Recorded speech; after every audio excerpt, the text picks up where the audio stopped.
Oke, hari ini kita bakal jadi detektif lingkungan. Ada sebuah kasus misterius nih tentang kematian massal ikan bandeng yang terjadi di dekat sebuah bekas pabrik. Yuk kita pecahkan sama-sama. Langsung aja ke pertanyaan utamanya, pertanyaan yang paling penting, sebenarnya apa sih yang bikin ikan-ikan di tambak ini mati? Oke, jadi lokasi kejadiannya ada di dua tambak ikan bandeng di Lamongan. Dan coba deh lihat, lokasinya ini nempel banget sama sumber kontaminasi. Tambak A cuma 2 meter dari pabrik. Tambak B sedikit lebih jauh, 5 meter. Kelihatannya beda tipis ya, tapi percaya deh, jarak yang kelihatannya sepele ini nanti jadi kunci utama buat mecahin misteri ini.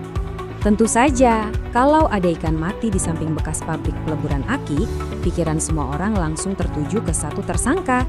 Yap, timbal atau nama kimianya pelembab, PB. Bukti awal kelihatannya kuat banget.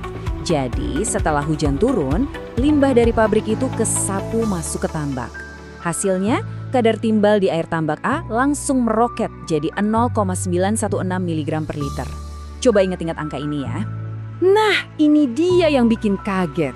Kalau kita bandingkan dengan standar pemerintah yang cuma 0,03, angka tadi itu lebih dari 30 kali lipat dari batas aman. Gila kan? Ya jelas aja semua langsung nunjuk, pasti ini biang keroknya. Kelihatannya kasusnya udah selesai kan? Timbal itu emang terkenal sebagai pembunuh berdarah dingin bagi ikan. Secara ilmiah, dia itu langsung nyerang organ-organ vital kayak insang, bikin ikan jadi susah nafas dan akhirnya mati. Tapi, detektif yang hebat gak pernah puas dengan jawaban yang paling gampang.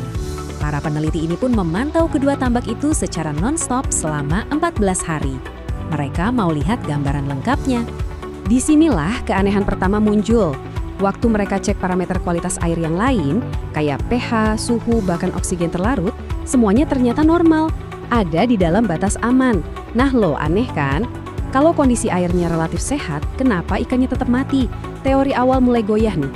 Dan pas banget, waktu kita semua udah yakin kalau timbal pelakunya, data justru ngasih kita sebuah plot twist yang gak disangka-sangka. Ternyata selama 14 hari pengamatan itu, kadar timbal di air justru turun drastis. Dari yang tadinya tinggi banget, terus anjlok. Kenapa? Ya karena sifat timbal sebagai logam berat itu emang cenderung mengendap ke dasar air. Jadi, dia perlahan-lahan menghilang dari kolom air. Dan ini nih, inti dari misterinya. Logikanya kan, kalau racun utamanya udah berkurang drastis, ikannya harusnya mulai selamat dong. Tapi ini enggak, tingkat kematian ikan malah terus berlanjut. Jelas, ada pelaku lain yang sedang beraksi di TKP. Dan ternyata benar, ada ancaman lain yang selama ini bersembunyi. Namanya Chemical Oxygen Demand, atau kita sebut aja COD. Anggap aja ini ukuran seberapa kotor airnya karena limbah organik. Lihat deh angkanya, rata-ratanya 620, padahal batas amannya cuma 40. Dan beda sama timbal, angka ini terus-terusan tinggi.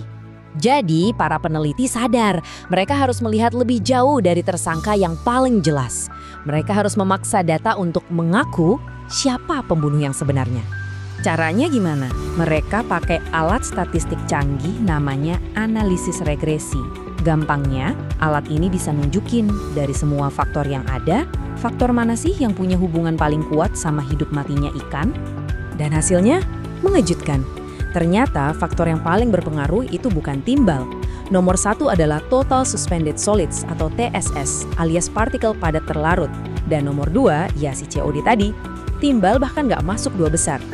Jadi ternyata ada 2 pembunuh yang beraksi dengan cara beda. Si TSS ini kayak pembunuh fisik. Partikel-partikel kecilnya itu langsung nyumbat insang ikan, bikin mereka susah nafas. Sementara si COD ini mainnya secara kimiawi. Karena banyak limbah organik yang membusuk di air, proses pembusukannya itu nyedot semua oksigen. Akibatnya, ikan-ikan itu kayak kehabisan nafas, tercekik perlahan karena stres oksigen. Jadi jelas ya sekarang, timbal itu memang bahaya, tapi lebih sebagai ancaman jangka panjang yang numpuk di dasar tambak. Pembunuh sebenarnya yang bekerja secara cepat dan langsung adalah kombinasi maut dari TSS yang menyumbat insang dan COD yang bikin ikan kehabisan oksigen. Sekarang, mari kita lihat bukti terakhir. Bukti yang benar-benar mengkonfirmasi betapa fatalnya kedekatan tambak ini dengan pabrik. Di hari ke-14, di tambak A yang cuma berjarak 2 meter dari pabrik, ikan yang berhasil bertahan hidup tinggal 10%. Cuma 10%. Bandingkan sama tambak B yang jaraknya 5 meter. tingkat kelangsungan hidupnya 50%. Beda 3 meter aja, dampaknya sebesar itu. Maka vonis akhirnya pun keluar. Vonisnya jelas, tegas, dan menyedihkan. Area di sekitar pabrik ini terlalu beracun. Nggak direkomendasikan sama sekali untuk budidaya ikan atau bahkan pertanian. Risikonya terlalu besar. Kasus ini benar-benar jadi pengingat buat kita semua ya, bahwa dalam sains tersangka yang paling jelas itu belum tentu pelaku yang sebenarnya. Ini bikin kita jadi bertanya-tanya kan, kira-kira ancaman tak terlihat apa lagi ya yang sebenarnya ada di sekitar kita yang selama ini kita abaikan.